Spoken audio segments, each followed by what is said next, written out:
Bonjour à tous, ici Kevin Mandibourg pour la chaîne Tuto Première. Ravi de vous retrouver ici comme d'habitude. Vous êtes maintenant près de 30 000 abonnés sur la chaîne Tuto Première, ça fait vraiment plaisir, ça me motive à continuer et à vous produire de nouvelles vidéos. Aujourd'hui, on va voir ensemble mon top 10 des mouvements à effectuer avec un stabilisateur. Pour les réaliser, vous aurez besoin de posséder un stabilisateur, ça peut être le DJ, le Crane, vous avez également le DJ Osmo Mobile si vous tournez avec un téléphone portable. Ces mouvements vous permettront de diversifier vos prises de vue et d'améliorer vos vidéos. La vidéo que vous allez voir ici est extraite encore une fois de l'école des vidéastes, une formation de plus de 58 heures comprenant plus de 700 vidéos vous enseignant la réalisation vidéo, le montage vidéo, les effets spéciaux et également toute la partie business pour vous apprendre à vivre de la vidéo. Si la vidéo est un domaine qui vous intéresse particulièrement, que vous souhaitez vous améliorer, progresser rapidement et efficacement, je vous ai concocté une heure gratuite de formation. Vous avez le lien dans la description. Cette heure gratuite vous enseignera mes 8 secrets pour réaliser des images cinématographiques et vous enseignera également quelques conseils pour apprendre à vivre de la vidéo. Voici à présent l'extrait en vidéo. Nous voici à présent dans un décor de tournage qui va nous permettre de pouvoir faire des tests avec un stabilisateur. Ici, il s'agit du Ronin S de DJI. Le Ronin est équipé d'un Sony A7S II qui est un boîtier qui filme en 4K avec une optique 35 mm ouverture 1.5. Il s'agit d'une focale cinéma. Comme vous pouvez voir, on peut régler ici la mise au point et la focale. Donc ça ouvre à 1.5, c'est une optique particulièrement sensible. Ici, comme on est en extérieur jour, donc vous voyez que ça tape un plein de cagnasse. On va utiliser un ND de manière à nous permettre de pouvoir ouvrir un petit peu plus la focale et d'avoir donc une image un peu plus cinématographique. Tous les plans que vous allez voir ont été réalisés avec cette focale. Petite particularité, cet objectif n'a pas d'autofocus, c'est-à-dire que vous allez être obligé d'effectuer une mise au point manuelle avant le tournage. Pour effectuer une mise au point manuelle et de ne pas avoir des plans flous, je vous recommande de tourner entre 4, 5, 6, peut-être au-delà, mais évitez d'aller dans des valeurs de 1.4, 1.8, ce qui vous permettrait d'avoir certes de beaux plans avec un beau bokeh, mais au niveau de la mise au point, ça serait intournable. Petit conseil aussi, lorsque vous allez suivre des sujets, n'oubliez pas de conserver la même distance entre votre appareil et le sujet de manière à conserver la mise au point. On va maintenant voir ensemble mon top 10 des plans au stabilisateur. On va commencer avec le travelling avant, travelling arrière, qui va vous permettre d'effectuer un mouvement vers l'avant ou vers l'arrière avec votre caméra. C'est un mouvement qui est très utilisé en cinéma et vous allez voir que ça donne un aspect très professionnel. Afin d'avoir un rendu pro et fluide, je vous recommande, lorsque vous faites vos déplacements, d'amortir au maximum vos pas. Vous allez voir dans l'illustration que je vous montre, vous voyez que quand je prends le plan, on peut voir qu'en fait j'amortis chaque pas de manière à pouvoir éviter le moindre tremblement. Lorsque cela est possible, passez en 50 ou 100 images par seconde. Cela vous permettra de pouvoir ralentir l'image en post-production et d'avoir un rendu encore plus stable et encore plus fluide.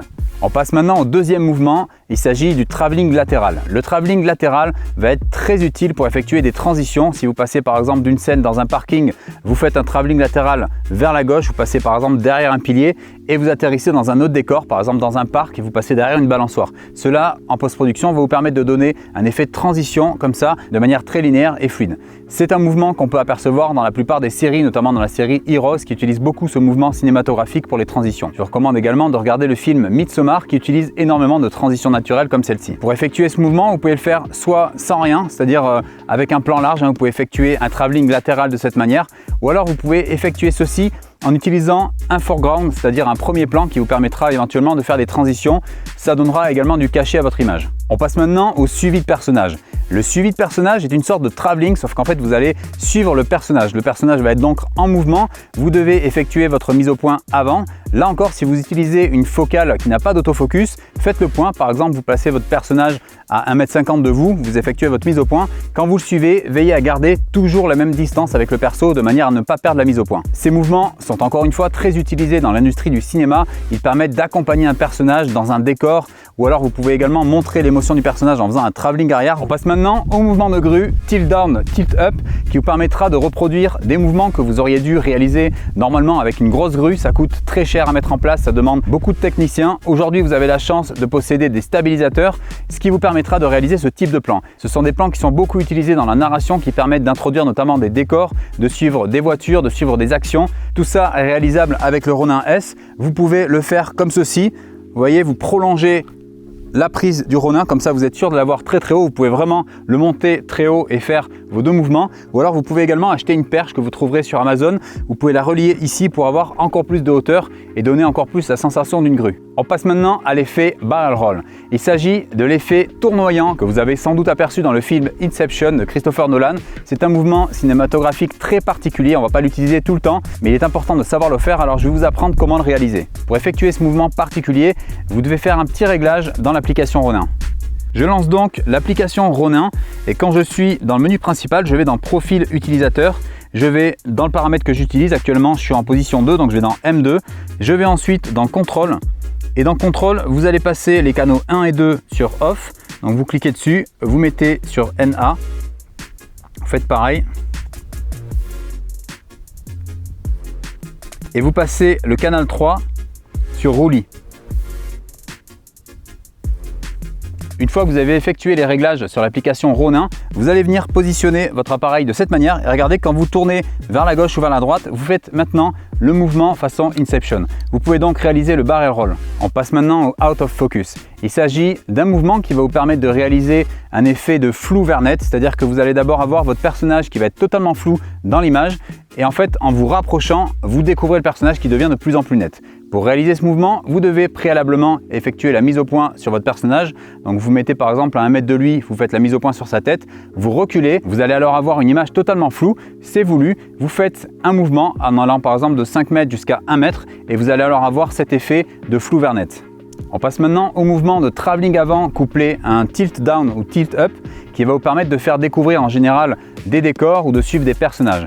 Ça va être un mouvement qui va être très utile pour introduire un bâtiment, un objet, un personnage, raconter une histoire de manière générale. Pour effectuer ce mouvement, vous allez devoir coupler un travelling avant ou arrière, c'est-à-dire soit avancer, soit reculer, avec un mouvement de caméra qui va aller soit vers le haut, soit vers le bas. On passe maintenant à un mouvement très classique, très utilisé, mais toujours aussi efficace. Il s'agit du panoramique. Pour effectuer ce mouvement, vous allez tenir votre Ronin à la main et vous allez très légèrement vers la droite ou vers la gauche de votre image de manière à créer un panoramique d'un décor par exemple ou alors un suivi de personnage. Pour effectuer ce mouvement, je vous recommande d'être le plus fluide possible. N'effectuez pas de mouvements qui vont très vite, à part si vous filmez du sport par exemple ou une scène d'action.